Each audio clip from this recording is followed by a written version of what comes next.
Hello friends, today we are going to start with a new poem and the name of our poem is Meadows Surprises. This is a poem which is wonderfully written by Lois, Brandt, Philip. Now before we get into this poem, what is this poem actually about? You should know. This poem is actually about the nature, the beauty that we see in nature. It is so amazing, it is so beautiful, our nature and the animals and everything. It's so beautiful and amazing. So it is beautifully written like in the form of a poem.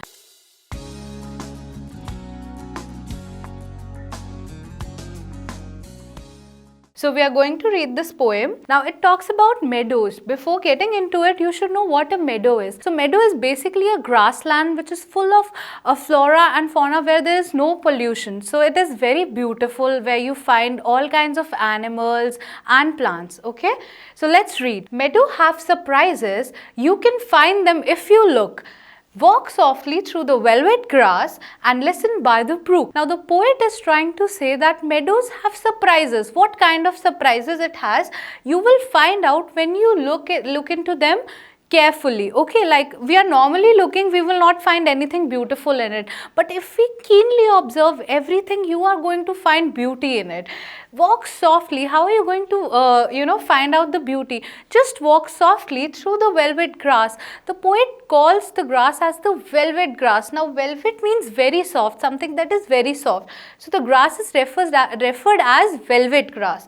And listen by the brook. Now, listen by the brook. Brook here means a river stream. So, the poet is asking you to sit by the side of a brook and listen to it. Listen the birds chirping, listen the flora and fauna, the surrounding. It's very beautiful. Okay, so here's the description of the meadow, how it looks and how everything is there.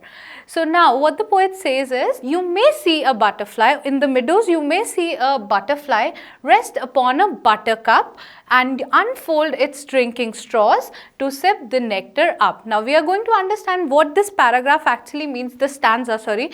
Now you may see a butterfly, you might see a butterfly. Now what the butterfly is doing, resting upon the buttercup. Now the buttercup here is referred to as a flower, okay, and unfold its drinking straws. Now you need to understand what is a drinking straw.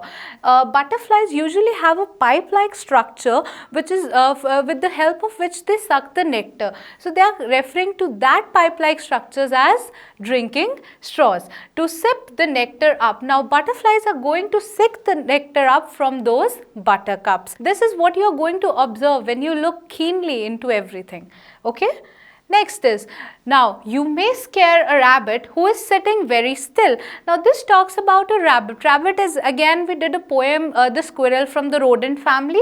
So similarly rabbit is from a rodent family, and rabbit is a kind of animal which is very, very calm and very still. You will not find rabbits hopping here and there until you disturb them. So what happens is that it says that initially you may not recognize a rabbit. Why? Because rabbit's color might camouflage with the surroundings, camouflage, and then you will not be able to see the rabbit.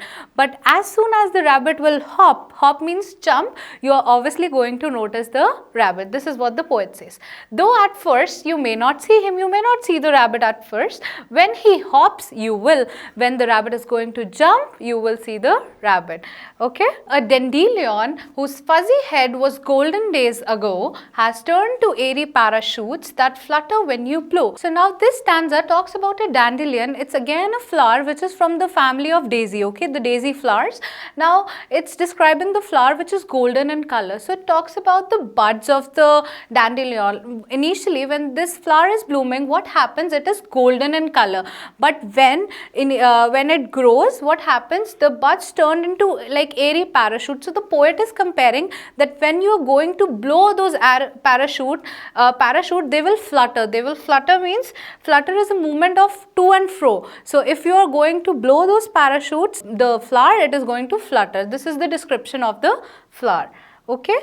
Now next is, explore the meadow. houses, the burrows in the ground, a nest beneath tall grasses, the ants' amazing mound. Now here the poet is suggesting you that you go out and explore. Explore is to look, find new things in the meadows. So what he says that when you are going to go and explore, what you will see? You will see the burrows in the grounds. Now you know, these plants and animals, they don't have houses like we have on land, no. They are going to have burrows in the ground. A nest beneath tall grasses. You will find a nest of any bird in the tall grasses. There are tall grasses in meadows. The ants' amazing mound. Now what is a mound? When ants make their home, it's like a straight or a mountain shape, that is called a mound. Okay. So next, oh, meadow have surprises and many things to tell. You may discover these things yourself. You may discover these yourself if you look and listen well.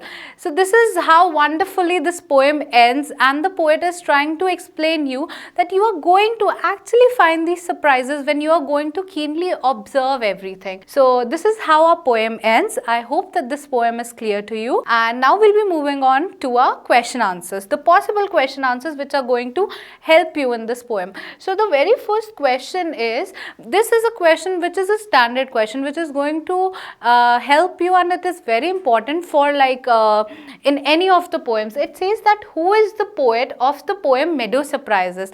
Again, Lois Brandt is the poet of the poem Meadows Surprises. It is very important that you guys remember the poet.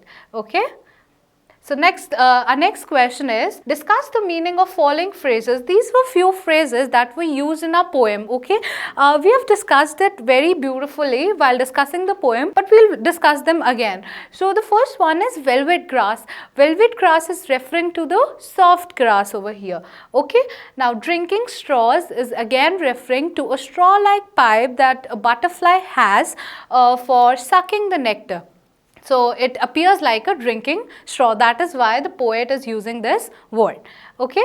Now meadow houses. What are meadow houses? Even in the second last paragraph we read about the burrow. So meadow houses are the houses of the inhabitants, the ants, the animals, the rabbits, all of them who are living in the meadows, like in the burrows and everything. Their houses are referred to as meadow houses. Okay.